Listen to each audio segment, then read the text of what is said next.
There are moments in life that live only in memory. Moments so quiet, so fleeting, they slip through our fingers before we even know they were real.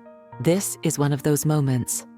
A snow-covered morning, a lonely boy with wonder in his eyes, and a snowman, built not just from snow, but from hope and warmth, and the silent wish to not feel alone. And when midnight came, the world held its breath, because sometimes magic doesn't shout, it whispers. This is the story of a single night, a night that felt like forever, a friendship that asked for nothing and gave everything. No words, no promises, just a scarf, a smile, and the kind of goodbye you never forget. And now, we begin the tale that has touched hearts for generations. The Snowman by Raymond Briggs, a timeless winter story of magic, memory, and quiet goodbye. It began on a winter's morning, the kind that feels like a whisper from another world. The snow was falling slowly, silently, like feathers from the sky. It covered everything, the rooftops, the garden, the trees, with a soft white hush. Even the wind held its breath. Inside a quiet cottage, a boy pressed his hands to the frosted glass, eyes wide, cheeks glowing, heart open. He stepped outside, boots crunching into the fresh snow. There was magic in the air. He could feel it in his chest, pulsing like a secret. And so, he built a snowman. Not just any snowman, his snowman. He gave him a round belly, sturdy arms, a carrot for a nose, and black buttons for eyes and straw hat. He wrapped a scarf around his neck, his own favorite scarf, not because the snowman was cold, but because he wanted him to feel warm, loved. That night, the boy couldn't sleep. He kept peeking out the window, staring at his creation, proud and smiling.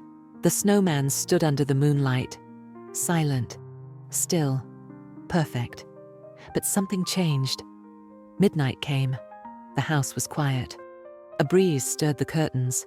The stars above twinkled, as if winking at a secret. And then, Snowman moved. He blinked. He nodded his head, and he smiled. The boy gasped. He rushed outside, barefoot in the snow, heart pounding like a drum. "You're alive?" he whispered, breath catching in the cold air. The snowman didn't speak, but he nodded. And that was enough. No words were needed, not for something so pure, so impossible, so real. They explored together. The snowman curious and clumsy, delighted by the warmth of the kitchen light, the ticking of the clock, the cool glass of orange juice. He laughed without laughing, his eyes sparkling like ice touched by sun. And then, they stepped out into the night again. The snow crunched beneath their feet, and suddenly, the wind lifted them, and they flew above rooftops wrapped in slumber, over fields sleeping beneath silver frost, across oceans that shimmered under the moon's soft gaze. The boy held tight to the snowman's hand, not out of fear, but wonder. He felt weightless, timeless, alive. "We're flying," he whispered, a tear sliding down his cheek, not from the cold, but from joy too big for his little body. They soared to a place no map could find, a gathering of snowmen, laughing, spinning, dancing like children who had never known sorrow. And there was Father Christmas himself, red-cheeked and kind-eyed, handing gifts like memories made solid. The boy's heart was full, so full it almost hurt. But nothing lasts forever. Dawn crept in, pale and quiet. The dream began to fade.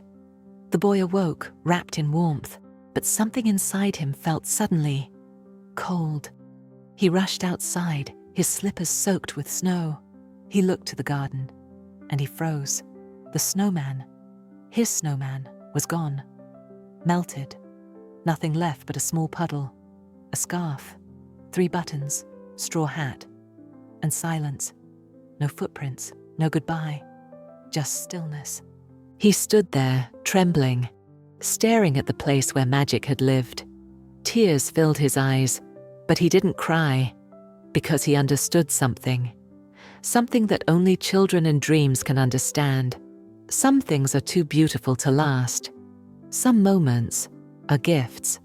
They come only once, and then they're gone. But if you carry them in your heart, if you remember the feeling, the wind, the stars, the silent smile, then maybe, just maybe, they never truly melt.